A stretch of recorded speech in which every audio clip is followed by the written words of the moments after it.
Selamat pagi teman-teman. Good morning. Selamat pagi. Pagi, good morning. Hai, good morning, ketemu di ML pagi. Lucu kan? Bagus warna merahnya. Lipstick warna merah yang menurut lo paling bagus shade-nya merek apa? Makeover. Makeover. Iya, Itu warna nomor berapa? Bagus deh. gue lupa yang ini kan merahnya merah cerah ya mah. Jadi gitu gue cuma kayak ada lipstick. Sebenarnya pengen gue pakai kemarin pas Natalan. Cuma nggak jadi gue pakai. Jadi udah nggak geletak, ya udahlah males nyari lipstick yang lain, gue pakai aja nih. Dan makeover tuh yang kecil, yang bukan yang panjang ya, yang kecil tuh menurut gue paling enak sih lipsticknya. Mau dong linknya, nanti aku mau check out. Soalnya gue tuh paling sulit buat mencari lipstick yang warnanya merah. Iya. Ya, cari lipstick warna merah tuh gak gampang loh shade-nya. Ya kan? Makeover itu bagus banget sih. Jadi dia ada merah tua, guys. Ya ntar Lucy gue kirimin linknya, teman-teman bisa check out di tempatnya Lucy. Kemudian ada merah yang terang kayak yang gue pakai. Kalau nggak salah waktu itu merah yang tua itu gue lupa nomor berapa. Tapi bentar, Fitri Tropika tuh suka pakai lipstick merah. Karena jauh. Emang Masa suara aku aman nggak? jadi waktu gue pakai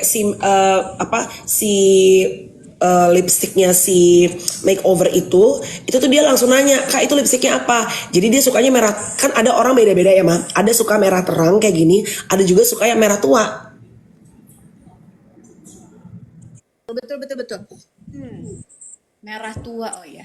Kayaknya nggak cocok deh ke pakai warna tua. Kayaknya lo lebih merah terang deh mah. Oh ya, kemarin udah sebenarnya sempat nitip sama temen aku. Ada satu tuh ya, Bo. Gue nggak tahu tapi mereknya mahal. Cuman pengen aja ada rezeki ya, kita beli deh kemarin. Tapi mahal. Juga. Apa? YSL juga. Bukan, beda. Justru sebenarnya ini tuh warna merah salah satu yang bagus. Tadinya kan ada yang warnanya M tuh, brandnya M. Yang dipakai Taylor Swift juga. Tahu nggak? Jangan ntar di ban lagi. Oh nggak boleh ya banding-banding, iya. Ya kan, gitu. Ada, terang bener. Ih, rumah aku putih, gimana dong Kak Putro? Bentar deh, aku pindah dulu. Oh iya, belakangnya jadi kayak ini ya, jadi kayak semua gitu. Anggap aja cahaya ilahi, say. Oke, kalau gitu aku pindah dulu. Terus. Tapi si warna merah itu menurut gue bukan terlalu bagus, tapi mahal. Terus ada nemu satu lagi brand Itali. Itu keren juga. Sini Denver. Tadi pasti ikut gue nih. Aku lagi apa? Lu ingat gak sih mah dulu zaman radio? Gue tuh dulu lipstick pertama gue kan nggak pernah pede ya dulu, zaman dulu pakai lipstick yang berwarna. Iya benar. Pucet banget gue tuh dulu. Iya. Karena mata gue kan gotik. Terus lipstick awal gue tuh dulu waktu zaman di Hard Rock FM apa? M. D. D. Oh iya. Ya kan? Oh iya, yang sekarang Chloe pun pakai itu kan. Terus. Tapi kalau dulu kan si merek yang paling banyak dipakai artis tuh yang M. Iya betul. Nah, terus tapi ya Bo, jujur ya, sekarang tuh gue hampir tidak pernah beli lipstick yang mahal-mahal, kecuali kalau misalnya kayak dikasih event apa segala macam. Karena lipstick lokal tuh bagus-bagus banget menurut gue. Iya emang, makanya kemarin tuh kan juga gue sempat cerita kan soal yang emang ini beneran dari lipstick yang harganya 700.000, terus udah gitu gue beralih ke yang 100 ribuan. Iya bener, kenapa? Karena emang kualitasnya sebagus itu. Jadi ya udahlah ya kan? Bener. Gue lagi pakai yang gue kemarin bilang BLP tuh bagus-bagus. Yes. Ya kan? Terus kan sekarang lagi pada musim pakai pensil bibir kan mah? Iya, dia baru ngeluarin juga tuh. Tapi gue gak pernah pakai lip liner loh. Nah, awalnya gue tuh juga nggak pakai lip liner, Bo, nggak pernah pakai lip liner. Tapi gara-gara emang TikTok tuh racun banget, racun parah. Jadi asli. gara-gara ngeliatin orang tuh pada tutorial pada pakai lipstick lip liner, jadi ngikut tuh. Dan si BL tuh cepet langsung dia bikin, dia ngeluarin 4 atau 5 warna tuh. Yes, betul sekali. Ya ampun, ada juga yang baca. Tadi pagi tuh gue ngomel-ngomel, Bo. Ini ada De Lazio. I'm with you buat Nino. Jadi gue tuh biasalah soal pajak 12% ini kan, gue emosi banget. Jadi pagi-pagi bangun, terus udah gitu gue rant aja gitu ya, ngomel aja di thread, nulis di situ. Di Instagram juga gitu dari kemarin. Terus salah satunya gue bilang, ini kan this whole pajak naik 12% itu kan bikin emosi kemana-mana ya. Gitu. Terus udah gitu gue tuh inget banget waktu hari apa ya, pokoknya minggu lalu deh, gue tuh pulang sore di Jalan Sudirman. Itu cuman keluar dari BEJ sampai ke Geraha Niaga. Itu kan pendek banget ya sebetulnya. Itu udah ada 3 mobil, gue nggak tahu pejabat, gue nggak tahu pengusaha, pakai ninu-ninu, pakai patwal, ya kan? Itu lagi macet banget. Terus yang paling emosi adalah mungkin teman-teman juga bisa relate ya kalau yang di jalan setiap hari. Apalagi kalau lo nyetir gitu ya, atau lo lagi di kendaraan umum deh gitu. Kita lagi nggak bisa gerak, terutama nih mungkin pressure-nya kalau lo nyetir sendiri atau mobil lo deh gitu ya. Terus udah gitu, lo minta dibukain jalan, sementara lo tuh udah nggak bisa bergerak kemana-mana. Makanya itu bikin emosi. Jadi kayak, terus gue suruh kemana? Lo mau kemana? Kita semua tuh di situ gitu. Yang emang kita nggak bisa bergerak ke kanan, ke kiri, mau buka jalan gimana? Beda cerita kalau ambulans ya teman-teman. Kalau ambulans, gue pepetin deh. Ke pinggir banget masih bisa. Pasti semua orang tuh otomatis gini, but what's the urgency? Ya nggak sih? Lu nggak mau macet. Itu tuh dengan adanya PPN naik, 12% segala macam. Terus udah gitu, kita nih sekarang yang lagi di sini nih, we are dealing with those kind of things every day. We are fighting every day. Mak-mak pejuang cuan halal, betul? Suka, menurut gue gini, apa yang lagi dialami kita sekarang dengan PPN naik 12%, it's hurting us, not just financially, but mentally. Ya nggak sih? Karena dari financially pasti ujungnya ke mental. Ya. Karena kita udah kerja keras ya Mel. Terus udah gitu, di satu sisi kita lihat ada pejabat-pejabat atau pengusaha yang menggunakan fasilitas seperti itu. Sementara kita tuh yang rakyat jelata tuh, astaga Bo, come on deh gitu, we're in this shit together, come on gitu kan. Kayak kesel banget gitu. Ya. Kemarin tuh gue hari Sabtu gue diundang untuk ngobrolin tentang bagaimana cara berbisnis di digital. Gue terus ada Ibu Mutia Hafid, terus ada si Najla Bittersweet tuh mah. Jadi waktu pada saat terus lo tau pasming base gak sih mah? Apaan tuh pasming base? Gue juga gak tahu. Nggak tahu apaan tuh? Lu tuh sama kayak gue, berarti lu tuh sama FYP gue sama lu kayaknya hampir sama deh, emak-emak. Jadi pasming base itu, jadi gue kan syuting Sahabat Cantik Trans TV dulu sama si Amel Carla. Amel Carla pasti lu kenal dong. Nah, emang lu sama gue sama. Amel Carla Poni ya kita tahu kan. Jadi si Amel ini suka cerita tuh, iya pasming base. Siapa sih pasming base kata gue gitu. Ternyata pasming base itu kakaknya Amel Carla. Dan pasming base itu ternyata singkatan. Pasming tuh pasar minggu. Jadi karena rumahnya base campnya di pasar minggu, Syai. Anjir gak tuh? Jadi abang pasming pasar minggu. Oke, terus? Kakaknya Amel anak UI, S2-nya di luar di London kalau nggak salah. Jadi dia tuh lagi pas gue datang nih mah, ini acara dadakan sekali. Kan gue ceritakan gue sempat, ini ntar gue cerita juga soal flu yang parah sekali ya, nih akhir-akhir ini. Jadi puji Tuhan akhirnya udah recovery dari flu-nya, teman-teman hati-hati karena flu-nya bener-bener jahat. Di tulang tuh di badan sakitnya luar biasa. Covid nggak sih tuh? Kalau gue bilang sih modelnya kayak COVID ya. Iya, tapi kayak kan karena COVID itu udah bermutasi terus kan virusnya. Terus. Gue bilang tapi kayak COVID karena waktu gue COVID it's exactly the same. Ya. Cuma bedanya gue nggak panas aja minta bayi. Tapi anak gue kan panas awalnya. Ngocor di hidungnya itu mah ngocornya bener-bener air. Mohon maaf yang ini ya, ini informasi aja. Mohon maaf yang lagi sarapan. Itu ingus lo bener-bener keluar mah, nggak ketahan.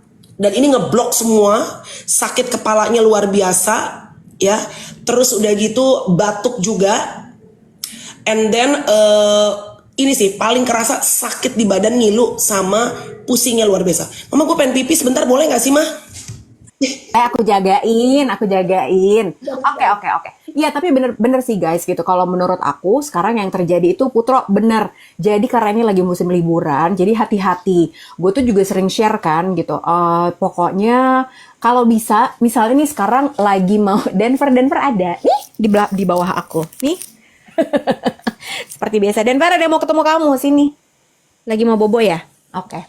Nah, jadi again, kalau misalnya kita lagi mau liburan, teman-teman ada yang mau oh iya airport rame, makanya kalau lagi mau flight, kalau gue itu selalu sediain mouth spray sama nose spray. Jadi sebelum masuk pesawat, biasanya udah dipanggil boarding nih, kita udah menuju ke kabin pesawat, nah itu gue langsung semprot mouth spray, throat spray yang betadine tuh biasanya sama udah nose spray.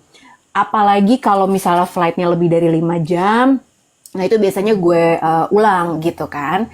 Terus siapa Tika abis gimana dong daripada ngumpul ya kan gitu. Spray bisa ya Milicious dibawa ke cabin bisa karena kan ukurannya kecil, bisa aku selalu bawa dan itu aman kok, bisa dibawa ke cabin ya, bukan yang spray segini kali ya kan. Jadi cuman kayaknya cuma berapa mili ya, nanti aku cek ya, tapi boleh, itu cabin safe gitu, aman kok. Bahkan ke yang paling ketat tuh adalah airport security-nya Changi kan, nah itu aku juga selalu bawa dan selalu aman gitu. Australia juga aman kak gitu, Australia aja aman, mereka juga lumayan ketat. Nah kemarin kan sempat dengar berita juga di masker, kalau aku Kak Putro kalau lagi di pesawat aku pakai gitu, aku selalu pakai, apalagi kalau terbangnya lama, bentar aja gue pakai gitu. Apalagi lagi musim kayak gini nih, lagi musim liburan, banyak orang yang lagi batuk, pilek. Nah kemarin sempat kedengeran nggak di Straits Times Singapura, katanya di Jepang itu juga udah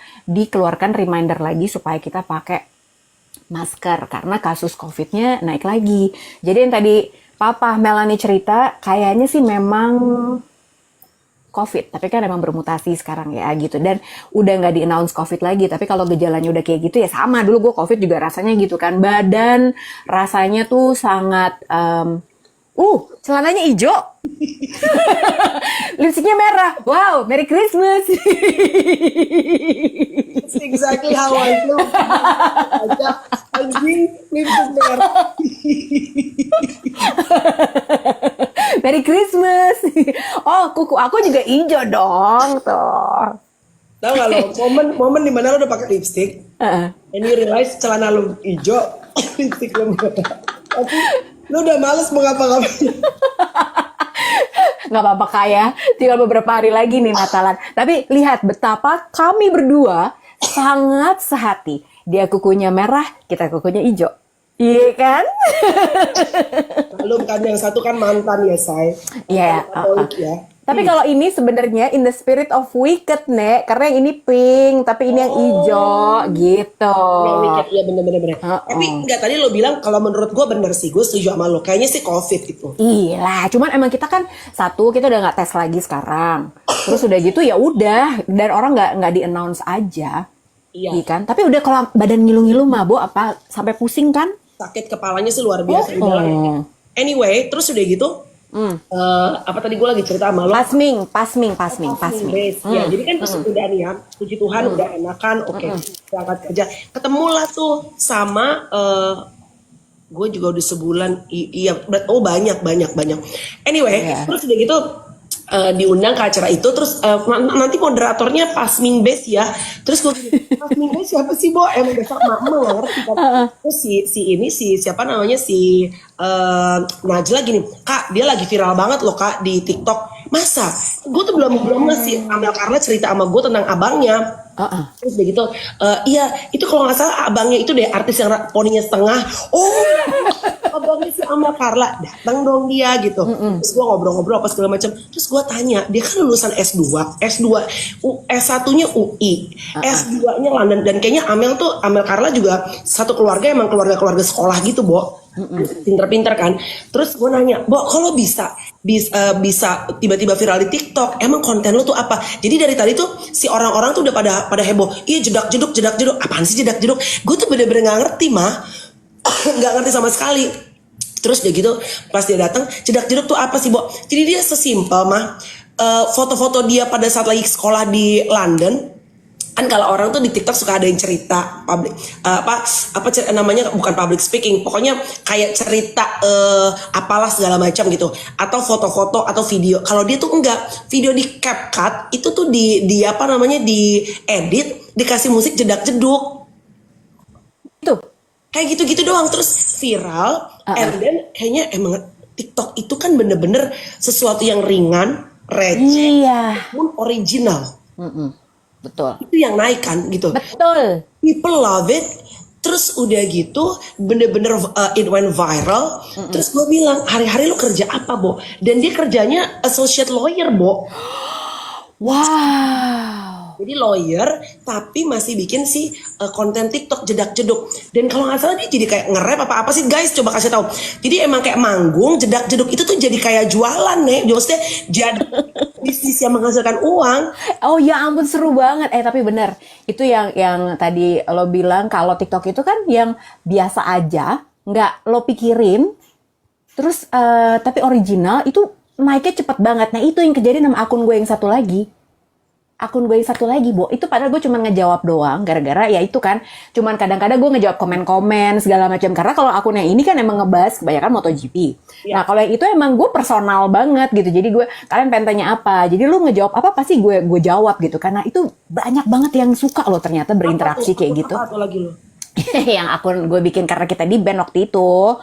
Ya Lucy Wiryono juga, tapi emang isinya kayak misalnya kalau misalnya gue pergi ke sirkuit, tapi udah gitu gue cuman lagi ini loh kantinnya kayak gini, ini loh gue tuh main ke sini, tapi itu kan nggak ada hubungannya sama technical MotoGP. Tapi kan gue banyak teman juga kan di sana gitu, sombong. Pamer biar orang tahu kita siapa. Tapi yang kayak gitu-gitu gue masukin di akun yang satu lagi. Kalau ini kan tentang berita, tentang informasi kayak gitu-gitu. Nah itu kadang kalau yang menurut gue receh banget, kok malah tinggi amat viewsnya ya. Bener. Nah itu maksud gue, gila ya, hal-hal yang cuma kayak jedak-jeduk gitu aja karena emang original gitu, yang gue sampai kayak nggak habis pikir. Maksud gue gini, kan kalau kita tuh kepikiran untuk bikin konten ya apa ya, maksudnya kita bikin yang menarik, yang lucu, yang apa, tapi gue nggak pernah kepikiran kayak konten jedak-jeduk. It never really cross my mind. Berarti memang beda generasi tuh, betul-betul beda cara berpikir, POV membuat konten gitu kan, Ma. Terus gue tanya sama dia, lu sehari posting konten berapa satu harinya? Kalau kita kan biasanya nggak tahu, kalau gue mungkin sehari sekali, maksimal sehari 2 kali. Dia sehari 5 kali, Mah. Sama dong kayak aku. Gila sih gue bilang. Sehari 5 kali, Bo. Dan emang it's not easy loh. Ya, it's not easy untuk posting konten. Dan sebenarnya emang bener, nggak usah kebanyakan mikir. Iya. Lu posting aja, kayak misalnya nih segampang lo pagi ini gitu kan, akhirnya kelar juga nih flu gue, sehat-sehat ya teman-teman, udah kayak gitu doang terus lo post. Itu tuh kadang kita nggak ngerti, tiba-tiba bisa zet gitu, aku seneng banget disapa sama Melanie Ricardo pagi ini, ya kan, bener. Gitu. Ini tadi ada yang bilang, iya Kak, iya betul, Zuzuza dia kemarin juga bilang, jedak-jeduk itu dia tuh temenan sama si Yaakob Hasibuan, iya. Jadi dia bilang, kakak aku tuh satu kampus, kayak satu temen geng gitu dari UI sama Yaakob. Terus gue bilang, oh iya gue juga temen, apa sebutannya, kayak temen pengajian kecil gitu loh sama Yaakob kan, sama Mila. Terus iya, jadi dia tuh kayak salah satu kontennya berusaha ngajakin Yaakob untuk masuk ke warga TikTok gitu. Pokoknya hal-hal yang receh, hal-hal yang kecil kayak tadi lo bilang, kantin tiba-tiba di MotoGP, hal-hal yang dibalik layar yang nggak pernah kepikiran orang-orang itu ternyata yang disukain sama warga TikTok gitu loh. Makanya apa ya, daripada menurut gue sih ya, lo kan seneng ya ngeliat konten orang-orang segala macam, tapi nggak ada salahnya kalau misalnya ada orang-orang yang punya akun TikTok tapi gue nggak tahu mau posting apa aja ya kan, you never know, siapa tahu gitu kan bisa menghasilkan uang seperti Pasming Base. Bener gak? Iya. Nah balik lagi tadi soal yang lo bilang PPN 12%, terus udah gitu ekonomi ya. Dan itu kan yang datang kemarin tuh acara itu adalah si para penggerak UMKM kecil dan orang-orang yang masih baru pengen kepikiran untuk bisnis.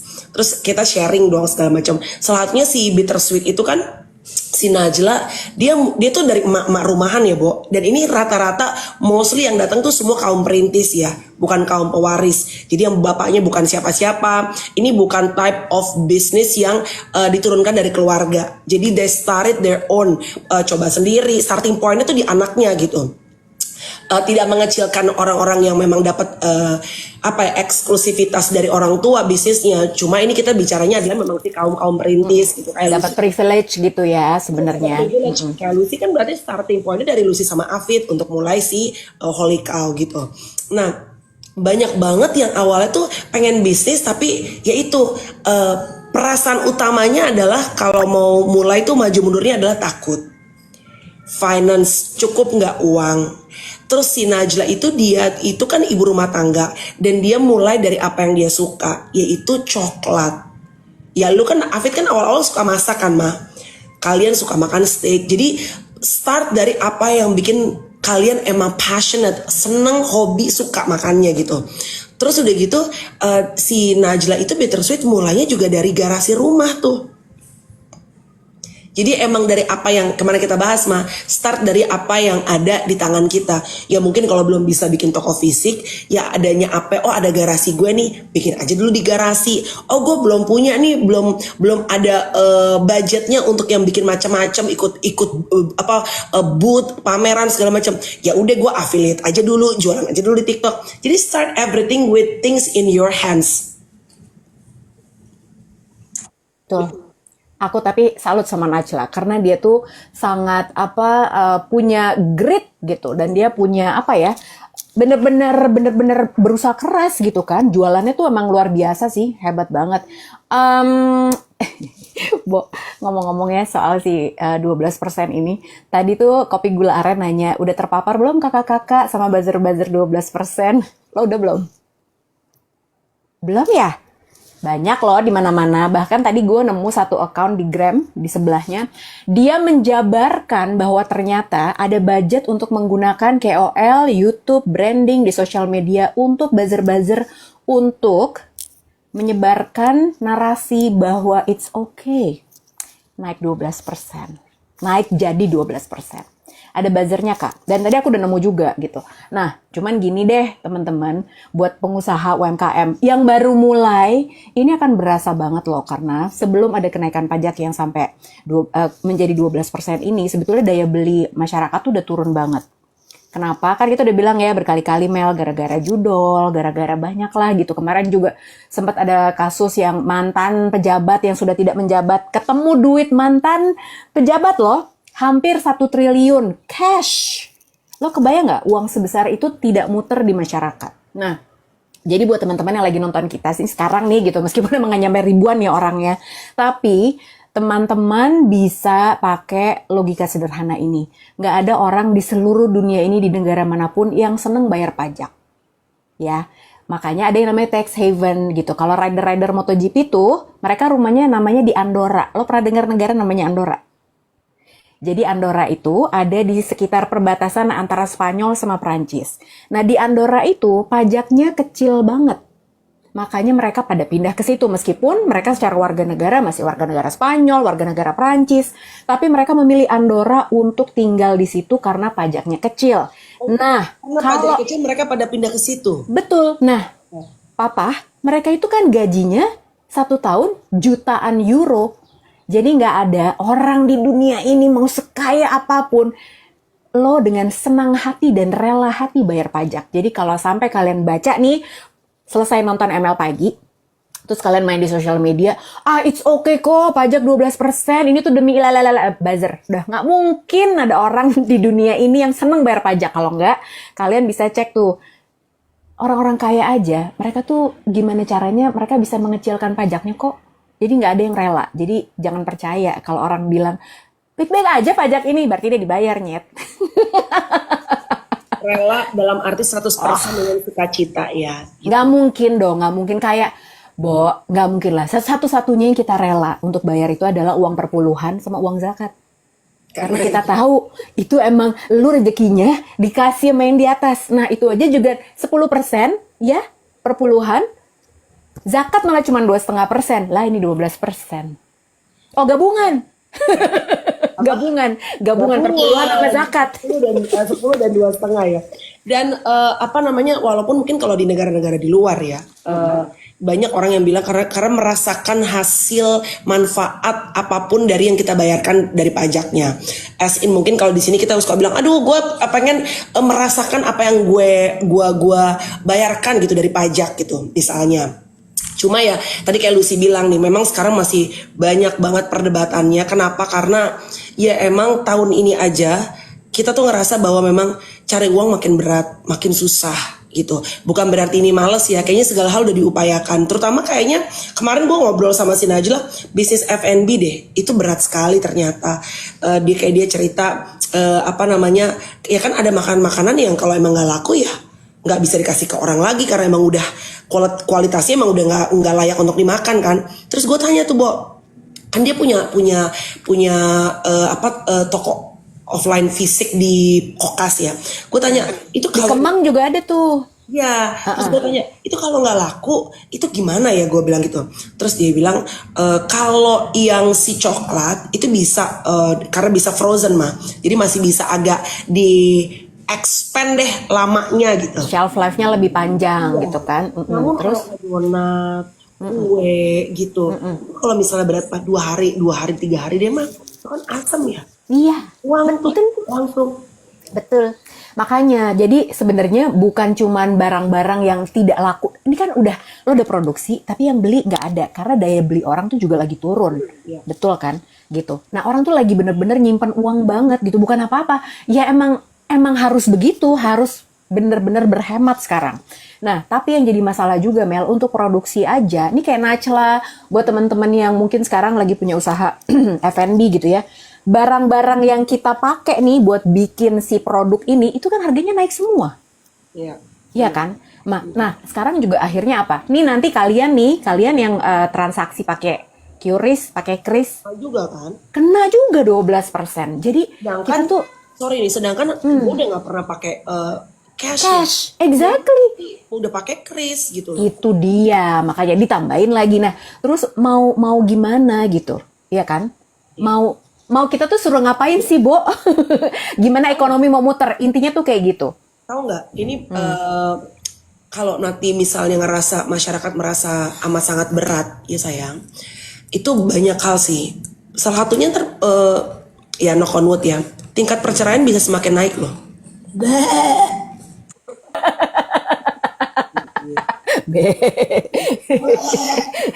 Aku nggak mikirin hidup ini, aku yang mikirin kan. Itu Makanya ya kan. Jadi menurut gue secara ekonomi ya kan, kemarin gue nggak tahu lo sempat ngobrol atau nggak sama Ibu Menteri Komdigi. Dia kan juga waktu itu gue sempat bilang kan gitu, dia udah ketemu sama ibu-ibu yang suami-suaminya terlibat judi online dan tidak bisa diapa-apain. Udah so deep into that thing sampai nggak bisa keluar lagi. Ya kan? Nah itu kan pasti mempengaruhi juga dong belanja rumah tangga mereka gimana. Udah gitu sekarang ditambah lagi. Jadi kondisi ekonomi itu semakin berat. Makanya kalau misalnya kita selalu bilang kan, kalau misalnya teman-teman bisa melakukan sesuatu, lu bikin jadi affiliate kayak jadi apa, bantu-bantu suami kayak gitu ya. Cari pemasukan tambahan, please do gitu. Karena emang ke depan tuh akan sangat berat, Bo. Dan yang aku sedih tuh nggak kemarin apa? Jadi ya, kemarin aku lihat di Vietnam. Vietnam PPN-nya diturunin jadi 8%. Tadi ini si siapa nih? Iya, Pak, silakan. Andris tuh mah, Andris Aditra di Thailand 7%, konsumsinya tinggi, kerjanya banyak, uangnya muter. Indonesia jadi buying powernya semakin lemah nih sekarang gitu. Terus juga kayak liburan ya, kan banyak orang yang mulai juga bergeser nih gitu.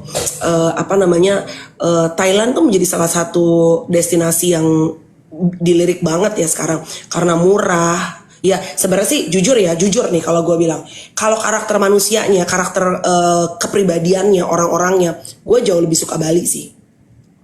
They are very warm, very helpful, very welcome sama turis. Dibanding Thailand dan Vietnam. Kalau di Thailand nggak tahu ya, kayak naik tuk-tuk apa segala macem, lebih apa ya? Gue nggak mau bilang kata yang, cuma lebih kayak eh apa adanya deh gitu. Iya, emang begitu aja. Nggak ada basa-basi, nggak ada apa segala macam. Even honestly liburan ke Singapura pun sometimes I feel cold.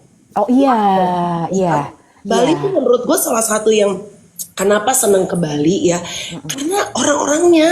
Iya, emang sayang ya, tapi lagi banjir loh di Ya, Bali. banjirnya parah. Banjirnya parah banget. Tapi kalau gue ya karena sekarang apa-apa budget conscious ya. Jadi kayaknya Bangkok pilihan yang sangat menyenangkan, Bo. Karena murah banget. Anyway, Karena sedih murah. ya. Tahun lalu Bali itu, karena kan I went to Bali last year. Tahun lalu Bali juga viral loh, bulan Desember. Mama inget nggak tanggal 24 kalau nggak salah, itu macetnya luar biasa sampai 4 and Yang hours there. yang sampai mau menuju ke airport aja macet banget ya? Sampai Oh, all the tourist turun di tol Garrett Copper sendiri and it went viral. Ini bukan cuma di Indonesia ya, tapi udah global. Karena kan pasti sekarang orang semua videoin kan. Dan misalnya orang warga negara Australia deh yang paling banyak kan pasti videoin ngirim ke temennya. And it's just sad gitu. Karena gue juga stuck. Itu pesawat gue Garuda dari jam 4 sore, kita nggak ngejar, yang gue cerita dari gue dari Sofitel nggak ngejar sampai gue terbang jam 9 malam. Dan memang itu digeser sama Garudanya karena emang nggak bisa, mereka tahu it's a force major. Jadi waktu Desember tahun lalu macetnya parah. Tahun ini Bali kayaknya viral juga nih ya. banjir di mana-mana. Iya. Padahal sebenarnya Bali itu adalah salah satu ya udah harus diakui lah dari kita kecil ya. It's the heart of the country deh bisa dibilang gitu, kayak kok turis-turis yang kayak ini deh, Bo, kakaknya Tyson deh, itu setahun mah itu bisa 4 kali mah ke Bali mah. Karena dari Australia tiketnya murah, Kak. Beli mah. Dan dia seneng karena menurut dia, gue sampai nanya, lu kenapa sih demen banget ke Bali? Gue bilang maksudnya ya kenapa lu gila, gue aja yang orang Jakarta aja kalau nggak kerja, maksudnya nggak ada MC, nggak sebanyak lu gitu terbang. Dia tuh bilang pertama menurut dia di Australia dia kan hidupnya sendirian ya sama anaknya doang, sepi. Di Bali tuh dia bilang dia kemana aja nongkrong sendiri itu pasti ada orang yang bisa jadi teman dan sincere. Iya benar. Bahasa itu sincere. Kayak dia bisa tiba-tiba ngobrol-ngobrol terus dia jangan dong sayang. Dia minta tolong sama gue, laki gue nih bilang, tolong dong postingin ini ada guru belajar surfing. Hah? Dipostingin di Courage, I'm doing live, please wait. Ya nak, sorry nih anak gue lagi repot. Terus gue bilang, ini siapa guru surfing ini? Gue bilang gitu, postingin di story dong. Dia temenan sama kakak ipar gue namanya Lisa. Dia ngobrol-ngobrol di pantai kayaknya sama Lisa. Terus kayaknya jadi teman baik. Terus Lisa cerita, adik gue nikah sama mungkin orang Indonesia, ini orang Indonesia. Terus ngobrol lah di Bandung. Jadi gue suruh postingin, Bo. You know, maksudnya friendship itu bisa bener-bener blooming everywhere. Start from something small. Karena emang orang Bali kan begitu ya, Bo. Betul. Bener sih gitu. Orang Bali banyak yang kayak gitu. Tapi yang gue tuh beberapa kali, kan gue juga lumayan sering ya ke Bali. Tapi nggak tahun ini. Jadi setiap kali lo lewat Bali, satu daerah di Bali yang gue jarang buat situ adalah Canggu. Karena macetnya minta ampun, ya. Menuju ke Canggu itu gue udah nggak kuat deh gitu, meskipun banyak tempat yang seru di sana. Apalagi kalau ngajak anak-anak, gue nggak bisa. Terus, tapi setiap kali gue lewat Bali, karena gue tuh pertama kali ke Bali itu adalah tahun 79 kayaknya. Jadi dari tahun 79 sampai sekarang umur gue udah 46. Buset, Gue ke Bali. ke Bali, Bo. Udah, kebetulan. Kayak lu, gue SMA kelas 1, gue tuh SMP kelas 1 baru ke Bali loh, Bo. SMP kelas 1. Dan itu bapak gue masih bawa gue ke Kuta. Iyalah Kuta lah. Dulu kita kalau teman-teman yang udah tua kayak gue pasti tahu nginepnya di Pertamina Cottage. Itu karena apa? Bukan orang kaya. Fasilitas kantor kakak, ibu kita.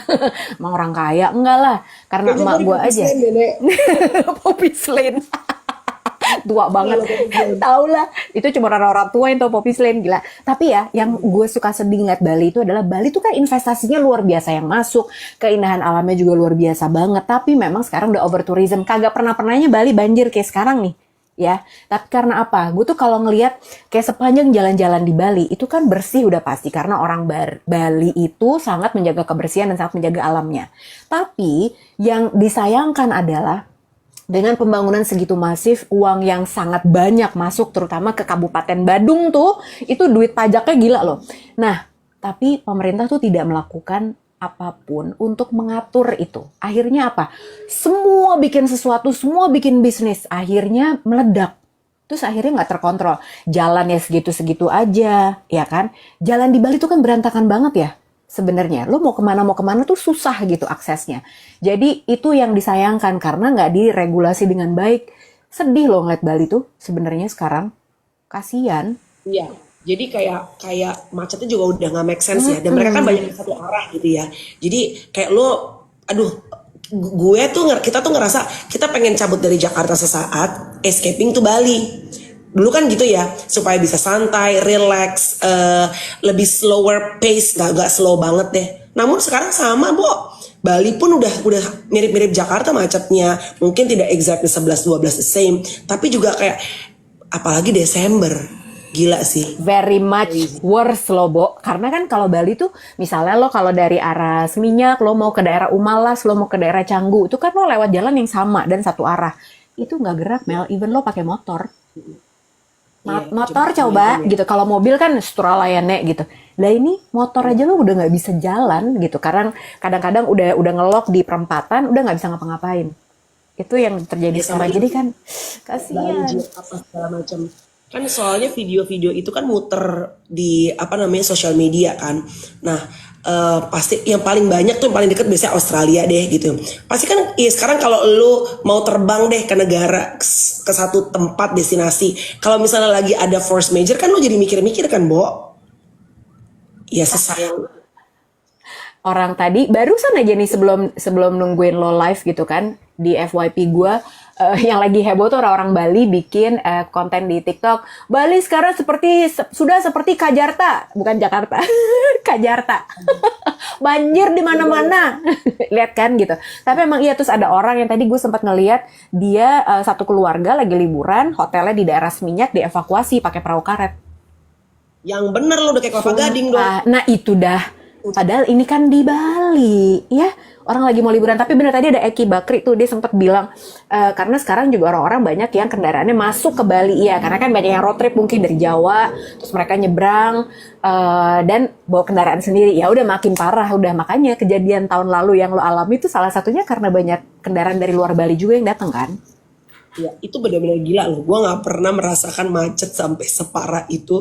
Itu benar-benar I was stuck in the middle of traffic 4,5 jam dari panik, marah, udah kalem lagi, udah tidur, bangun lagi, sampai akhirnya serah deh. Udah nggak bisa ngapa-ngapain kok.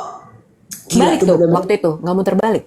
Gak bisa, makan gue di tol. Iya ya, oh di tol Bali Mandara itu udah nggak bisa ngapa-ngapain ya? Iya. Ya Allah. Chaos, udah bener-bener chaos. Dari panik ngeliatin orang pada turun semuanya, turis-turis pada narikin. Karena banyak yang mungkin ini ya, flight internasional kan gitu.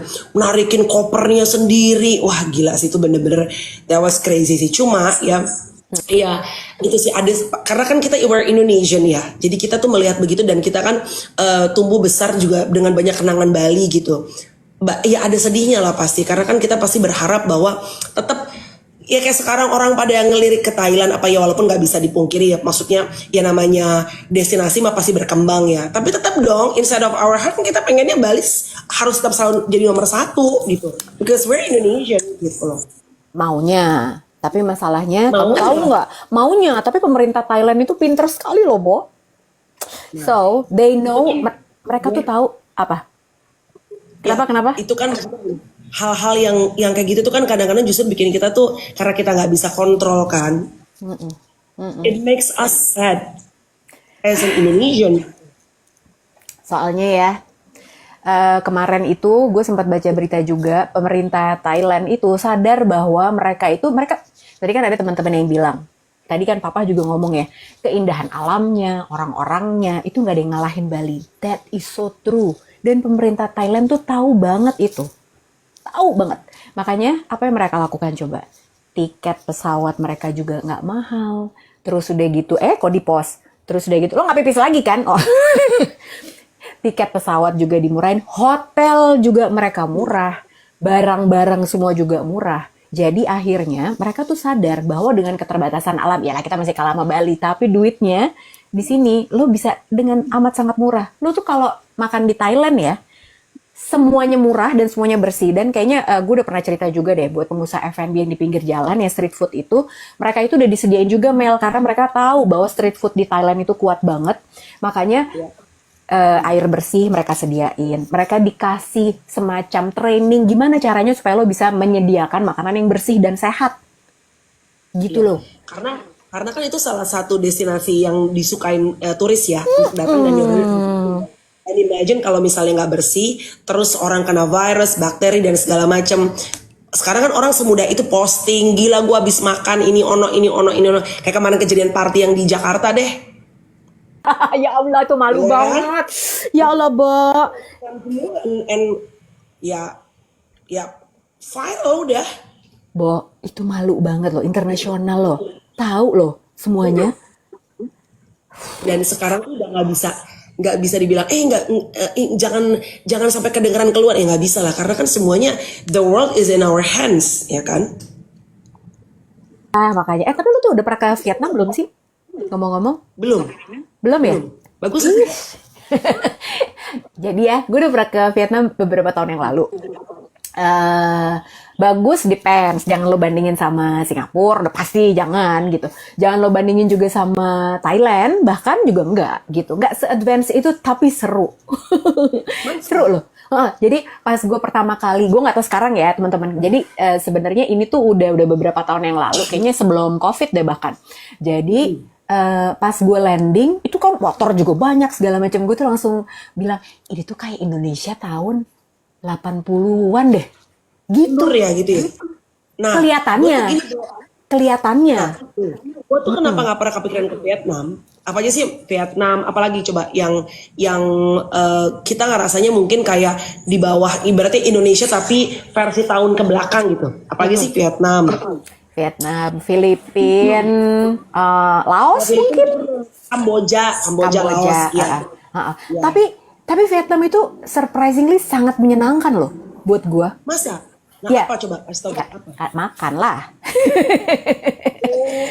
Foodnya. Makan lah, makanannya enak-enak, gue suka. Terus udah gitu hotelnya juga kemarin tuh kita nginep di hotel yang sangat bagus juga, menyenangkan. Tapi memang ya kalau lo jalan-jalan, ya tapi seru ya karena kan dia tuh ada akulturasi Perancisnya dikit, gitu-gitu deh. Seru aja, seru karena kayak lo kayak bener-bener kembali ke waktu yang masa lalu gitu. Seru. Ya makanya tergantung standarnya ya. Tergantung standar lo apa. Kalau lo ngarepin yang senyaman kayak di Singapura bisa jalan kaki naik MRT kemana-mana, ya di sini enggak, di Vietnam enggak. Tapi seru loh. Ya kan? Kalau di Vietnam nggak bisa tuh lo jalan-jalan kayak Indonesia gitu. Ada yang kadang-kadang catcalling gitu, abang-abang gitu. Oh enggak. Itu sih enggak. Abang-abang itu enggak. Mereka mah sibuk dengan masing-masing aja. Justru enggak loh. Justru enggak, tapi karena gue kan seneng ngeliat, oh gila ini zaman-zaman, masih zaman dulu banget ya model-modelannya. Tapi surprisingly secara ekonomi kan mereka jauh lebih baik dari kita ya Mel. Iya. Far ahead. Setupnya 80-an, tapi ternyata finance-nya justru bergerak lebih advance ya. Nah makanya sekarang kan lagi viral juga tuh soal kita lagi heboh dengan kenaikan pajak jadi 12% ini. Justru kan di Vietnam diturunin. Terus udah gitu gilanya lagi adalah pemerintah Vietnam itu mereka memangkas kementerian menjadi lebih sedikit. Jadi budget negara itu jadi tidak besar. Emosi nggak? Sebagai pengusaha tahu pasti mengalami apa yang aku rasakan ketika aku marah-marah. Ya Allah. Karena Anda tuh yang diurusnya lebih banyak juga menurut gue. Kan usaha bisnisnya kan juga kan lebih banyak kan. Jadi ya kalau satu kebijakan aja tuh bisa mempengaruhi banyak sekali dan banyak mulut kan, banyak pegawai yang juga berpegang pada bisnis Anda. Ya dong. Tapi gue kepikiran sih, gue kepikiran kayak pengen nyobain karena gue tuh tidak pernah, it never cross my mind untuk pergi ke negara yang apa sebutannya eksotik lah ya, eksotik. Terus gue selalu kepikiran tuh kalau misalnya liburan tuh pengennya ke negara yang lebih maju daripada Indonesia. Tapi menurut gue suka lihat di TikTok kan tuh ada yang kayak tiba-tiba backpacker terus cewek sendirian ke negara-negara ya kayak Vietnam, Laos, apalah segala macam. Ini ya interesting ya, Bo. Kok sih kalau gue bilang ya, kalau gue bilang seru karena Kak, jangankan cuman kerjaan, jangan comfort zone Kak gitu. Liburan pun jangan comfort zone lah, dikit-dikit cari yang Itu lain. comfort zone mah. Sama. Kemarin juga gue nggak ke Vietnam kalau nggak diundang orang gitu. Ini justru sebetulnya karena kebetulan kemarin diundang, terus udah gitu kita diajakin ke berbagai macam tempat. Tapi seru loh. Tapi seru sih. Berapa jam Vietnam itu? 3 jam ya, 3 jam atau 4 jam lah gitu. Ke Hong Kong juga seru, Bo. Hong Kong Udin. Tapi seru deh, Vietnam gitu. Enggak. Kalau pensiun aku nggak pengen di Vietnam Kak, tetep pengen ke Australia, pengen kayak Melanie. Pengen. Brunei Darussalam seru nggak sih, Bo? Nah, aku tuh baru punya teman dari Brunei, terus gue diajak ke situ. Jadi Coba tanya, apa sih di sana tuh? dia bilang sebetulnya nggak banyak yang dilihat kayak di Jakarta gitu. Jakarta doang ya, bukan Indonesia loh dia bilangnya. Sebenarnya tapi banyak kok makanan-makanan yang enak. Nah, tapi memang harus kenal orang lokal jadi supaya dibawa ke sana gitu. Tapi emang sepi, benar-benar kopi gula aren. Brunei itu sepi kalau lo nggak kenal siapa-siapa, enggak sih gitu. Mendingan kalau seru yang seru banget sebenarnya Thailand. Thailand tuh enak, Bo. Dan lo harus ke Chiang Mai kalau di Thailand tuh ngomong-ngomong. Orang tuh sekarang banyak senang ke Thailand juga salah satunya karena Tapi kalau si Chiang Mai itu, kalau lo seneng ngopi di Chiang Mai itu bukan di Bangkok ya. Chiang Mai itu daerahnya lebih dingin daripada Bangkok. Kalau Bangkok kan panas kayak Jakarta. Terus banyak coffee shop lucu di Chiang Mai, gemes-gemes. terus ini ya apa namanya? Kalau gue sih dulu ya udah cukup lama sih ke Bangkok ya. Belanja si catucak. Gila banget sih ya, Bu. Maksud gue Iya. crazy gitu. Sampai, Bo, lo tau gak sih? Masa belanjanya tuh bukan bawa kalau kita belanja nentengan. Ini sampai kayak bengong. Sekarang orang-orang bawa koper, Nek. Kalau ke Catucak, bawa koper cabin.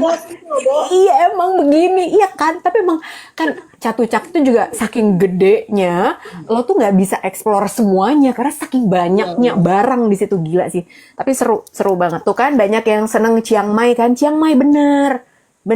Chiang Mai deh, Mel. Salah satu hal yang pengen gue rubah juga tahun 2025 adalah tadi mungkin Lucy bilang tuh get out from my comfort zone karena gue tuh ngerasa gue tuh orangnya sebetulnya apa namanya monoton loh, makan kalau udah suka itu terus, bakmi yang gue udah suka itu terus, kopi kalau udah suka itu terus, liburan Australia terus, kayaknya bener deh I need to explore more. Gue harus jadi Dora deh, gue harus kayak Luna Melanie the Explorer, ya kan? Tuh, ini ada Andris Aditra. Aku tinggal di Thailand dan meneliti pariwisata. Pemerintahnya serius banget, jutaan dolar diinvest. Kan? Tika, aku udah pernah ke New Zealand. I love New Zealand. I told you kan, gue tuh pernah berjanji. Gue udah cerita sama Lucy. Gue pernah berjanji, tapi waktu itu aku kerja. Jadi apa namanya? Kalau kerja beda ya, karena kan kita nggak keluar duit. Ya nyam kemana-mana tinggal bawa diri kan. Cuma paling kita capek tenggorokan ya. Jadi waktu pada saat diajakin ke New Zealand tuh gue langsung fell in love. Tapi menurut gue New Zealand nggak bisa lama-lama karena waktu itu gue tuh kemana ya? Bentar yang ada danau indah Queenstown, oke. Terus gue tuh berjanji gitu ke diri gue sendiri, gue pengen ngajak nyokap bokap gue ke sono, tapi karena bokap gue itu apa namanya Parkinson, dia tuh sekarang kalau liburan tuh udah nggak bisa bawa diri sendiri, jadi harus ada plus one-nya gitu loh mah, untuk bantuin ngurusin. Ditambah kalau misalnya dingin, karena Parkinson itu kan otot-otot kan mah, dia makin nutup, makin kaku. Oh, gitu. Jadi emang jangan ke tempat yang dingin gitu ya sebaiknya ya. Iya. Kamu ngomong-ngomong apa? Timor Leste kenapa? Timor Leste katanya juga jadi salah satu pilihan. Pakai visa nggak sih kita kalau ke Timor Leste kan udah beda negara? Harusnya sih iya ya. Harusnya pakai visa dong. Ya kita kan ke Malaysia aja nggak pakai visa ya Nek sebenarnya. Tinggal masuk. Guys, ya kan? kalau ke Timor Leste pakai visa nggak sih guys? Malaysia tuh juga seru loh ngomong-ngomong, Bo. Free. Apa? Oh, free visa. Malaysia, KL. Seru juga. Seru. Tapi gue tuh tahu nggak mah? Apa? Gue tuh kalau ke Kuala Lumpur ya suka ada sedih-sedihnya mah. Kenapa? Karena nggak tahu ya, ini masih gue anak 90-an. Heeh. Waktu dulu zaman kita 90-an SD, Heeh. kita kan selalu ngerasa bahwa Indonesia tuh at that time kemajuannya di atas Malaysia. Kita tuh ngerasa kayak dulu ya Indonesia di atas Malaysia deh. Misalkan gini, kalau Singapura emang dari dulu emang selalu kita ngerasa di atas kita. Ini masih mindset anak SD gue nih. And then when I went there, I saw everything. It just make me sad a little bit. Gila. Sekarang gitu. Ada gitunya gue. Makanya gue suka sedih kalau KKL. Terus mereka bahasa Inggrisnya lancar. Itu salah satu. Lo tau gue dikritik ngomel penonton gue podcast gue sama Kimberly Ryder. Gara-gara Kimberly kan emang ada, iya dia half, ya pokoknya dia mix deh, gue lupa half apa ya. Nah dia kan kebiasa mungkin ngomongnya bahasa Inggris. Nah gue juga ya maksudnya bukan full sentence yang panjang ya mah, karena ini bukan interview full dalam bahasa Inggris potongan-potongan mah. Itu sama si betul persemakmurannya betul kelebihan Malaysia betul. Yeah. Itu sama penonton gue, udah deh ngapain sih ngomong bahasa Inggris, terus udah gitu nggak mencintai bahasa Indonesia. Terus gue gini, padahal itu sepotong-sepotong ya Bo. Gue cuma pengen bilang gini, guys, sekarang lu lancar bahasa Inggris itu aja bukan privilege lagi. It's nothing. Lu harus udah bisa Mandarin, lu harus bisa apa segala macam. Dude, kalau lu nggak bisa bahasa Inggris, at least yang sepotong-sepotong, you need to marah? Iya. You need to figure it out. Makasih ya Mas. Jangan lu marahin orang, tapi lu tanya kenapa gue yang sepotong aja nggak ngerti ya. Biasa kan begitulah netizen. Iya nggak sih? You have to do something with your life kalau lu nggak bisa ngerti dan sepotong-sepotong. Karena gini, bukan soal sekarang itu kan semua dunia di tangan kita. Artinya kalau emang kita mau ada usaha, Bo, dari YouTube aja, dari TikTok aja bisa belajar loh. Di TikTok tuh suka ada yang nge-live terus bikin kayak Les. Courage, turn it down please my love. Ada kayak pertanyaan mah, terus ada jawabannya. Itu aja bisa belajar tuh. Makanya, Bo, jangankan kamu ke KL, aku kalau ngebandingin sirkuit aja aku bisa dirujak netizen. Enggak nasionalis. Kamu Mandalika tuh lebih ini, Bo. Masalahnya emang kalau lo datang ke sirkuit Sepang Malaysia aja, mereka itu sirkuitnya udah 25 tahun ngomong-ngomong. Sirkuit Sepang ya, udah 25 tahun. Yet they are still maintaining it very well. Nah, kan bahasa Inggris juga. Mereka itu masih sangat bagus mengelolanya, sangat profesional. Gue nggak bilang Mandalika nggak profesional ya, tapi justru Mandalika masih harus banyak belajar dari sirkuit Sepang Malaysia yang udah 25 tahun. Dan kenapa kita nggak bisa kayak gitu? Nih yang Malaysia bilang maksudnya kayak anggun, nggak mix bahasa. Kalau bahasa Indonesia semua, French semua, ini semua. Ya nggak apa-apa. There's nothing wrong with that. Tapi emang, Bo, Yami, itu udah menjadi part of the culture Indonesia. We speak half Indonesian, sometimes half English. Itu udah, lo mau bilang Jaksel style, Jaktim style, ya udah begitu. Dan harus dimengerti bahwa ini bukan interview full English sama orang bule.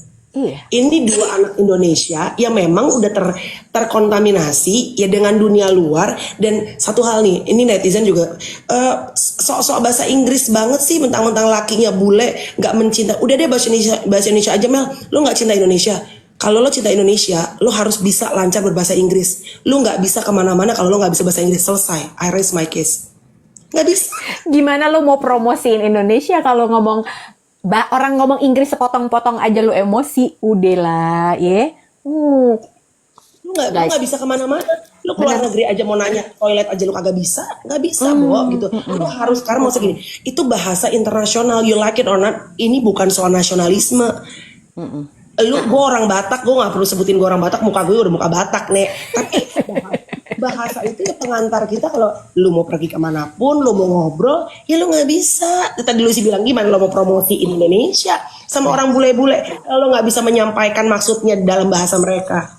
Dan lagi sebenarnya menurut gue ya, lu tuh nggak bisa ngatur siapapun untuk lu harusnya ngomongnya pakai ini dong, lu cara gini dong. Nggak usah kamu lah papa ya. Kadang kita bikin konten pakai gue, pakai aku, pakai kamu aja suka di komenin orang. Kenapa sih ngomongnya gue Jakarta banget? Kenapa sih ngomongnya aku so imut banget? Kenapa sih ngomongnya ini? Nyet, udahlah. Kenapa sih gitu? Can you just focus on something more substantial, more important? 12% pajak. Tetap. Balik lagi ya. Nggak, tapi bener loh. Maksud gue gini, jangan apa komen-komen yang lo terima itu kan sebenarnya itu nggak substansial ya. Nggak apa namanya? Nggak. Mau ngomong aku kamu ntar dikirain pacaran. Nah, iya Ngerti kan? nggak? Ada yang Iya, iya. kamu, iya. Andres Andeka bagus. Apa namanya? Unfortunately, English is a door to the world. Iya, Nah, agak bisa loh. Bukan masalah nasionalisme, sayang. Nggak. Jangan sempit menilai nasionalisme terus udah gitu lo nggak mau belajar bahasa lain, lo nggak mau ini. Jangan sempit memaknai nasionalisme itu. Jadi kalau apa namanya? Kalau lo pengen menceritakan Indonesia itu gimana, ya lo harus bisa bahasa Inggris lah. Paling nggak, emang orang nggak pengen tahu. Misalnya nih kayak kenapa gue kalau lagi posting konten ada terjemahan bahasa Inggrisnya. Karena yang follow gue itu juga bukan orang Indonesia semua. Yang orang bule juga banyak. Gitu loh. Jadi gue menghargai mereka juga kan. Itu kayaknya terjadi di angkatan kita ya, masih angkatan-angkatan apa milenial, Gen Y ya. Tapi kalau di bawah kita mah Gen Z, Gen A, itu sih udah mereka sih udah ibaratnya bahasa Inggris tuh udah kalau di angkatan kita fluent English tuh masih kayak hebat loh, jago bahasa Inggris, pinter dia. Nek, kalau Gen Z, Gen A udah kagak begitu. Semuanya udah ngomong bahasa Inggris, makanya karena eranya udah semua pegang smartphone ya anak-anak itu. Kayak kemarin siapa sih anak-anaknya artis tuh interview di TV gue lupa gitu. Aduh canggih banget gue bilang, pinter banget dia menang debat bahasa Inggris terus ngomongnya sasis. Aduh gue tuh ngelihatnya tuh seneng gemes ya karena pinter terus very good. Karena buat anak-anak di bawah kita tuh emang udah Inggris udah is nothing, udah bukan barang mewah. Dan justru kayak banyak loh anak-anak kita yang asli Indonesia malah kalau belajar bahasa Indonesia mereka jadi bingung. Iya, ada yang Ya, begitu juga. ada yang kayak gitu. Tapi maksud gue itu udahlah, nggak usah aduh ini nasionalisme gimana apa segala macam. No, nggak kayak gitu. Udah bener ada banyak hal yang lebih penting, yang lebih substansial yang harus lo pikirin, bukan sekedar bahasa. Ih, perutnya kelihatan. Kalau ada six pack gitu emang ya. Boro-boro mah, ini gara-gara Apa? sakit, udah kembali lagi ke Masa sih? Tapi iya ya, kalau lagi sakit tuh kan lo pengen makan segala macem gitu. Tapi itu kan cara badan emang untuk ngasih tahu ke lo bahwa we need more nutrition to recovery. Bener, Bo. Gila lo kemarin tuh gue lemes banget mah. Lemes, abisnya gue dalam hati gue gini, udah deh, kagak ada deh makan nasi, pakai yang hangat. Gue kemarin beli sup ginseng, karena badan gue udah nggak flu, tapi kayak masih lemes banget. Iya. After ininya ya, after efeknya ya. Jadi biasanya kan emang gitu. Lu sembuh itu kadang bukan langsung tiba-tiba yuk gitu gas badannya. Enggak, lemes dulu. Jadi lu butuh waktu buat recovery lagi. Tuh, apa ya bahasa Indonesia recovery? Nggak tahu gue. Pemulihan. Sembuh kembali. Ya kan? Anyway. Besok kita ngobrol sama kucing Om WP. Ya, by the way, hati-hati. Ini lagi ada flu karena kemarin gue ngobrol juga sama Kalina. Kalina juga bilang dia juga kena flu yang sama. Berarti banyak nih dan simptomsnya mirip. Halo sayang. Hello. Tadi ada yang namanya, nanya Denver. Keren namanya ya. Nanti kapan-kapan Denver ngobrol-ngobrol sama Joy ya, anjing aku. Hah, Joy? Dia anjing apa? Ini Pomeranian. Oh, Pom. Ya Allah, gemes banget dong. Iya. Coba ini ya lomba banyak-banyakan kutu ya. Nggak ada dong. Makanya dikasih next guard namanya. Sebulan sekali. Kasih dong. Tahu yang dibuka, yang dikasih di tulang ini ya kan gitu. Bukan. Udah gue kasih. Yang diminum. Ada. Itu vitamin. Emang anti kutu gitu. Kemarin aku tuh vaksin dia hari Sabtu. Iya. Emang ternyata punya anjing tuh juga kayak punya anak ya. Emang ini tuh udah gitu kemarin dia habis vaksin malah nggak enak badan, jadi harus aku bawa kemana-mana dan dia ini kayak gini nih, gue lagi kemanapun dia ikut, Bo. Ya Allah, ampun deh. Coba lihat, Bo, coba lihat mukanya. Denver, sebentar nih, mau dilihat sini saya, Mbak. Coba Denver. Nanti lomba sama Joy. Lomba apa? Bau-bauan siapa mulutnya? Ini dia udah seminggu nggak mandi loh, tapi masih wangi.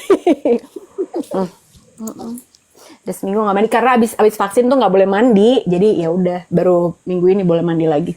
Dia laki apa perempuan sih, Bo? Laki. Coba Denver nanti sama lomba sama Joy anjing Apa gue. lomba apa lagi? Laki dua-duanya. Siapa yang udah dikebiri? Dari kebiri belum dia? Udin. Sama, ya ampun. Udin. Tapi tetap dia. Tetap kan, ini. tetap Tetap hampi-hampi. Oh. Tetap. Ini katanya, gue kira udah enggak. Tetap aja masih kayak gitu, ya kan?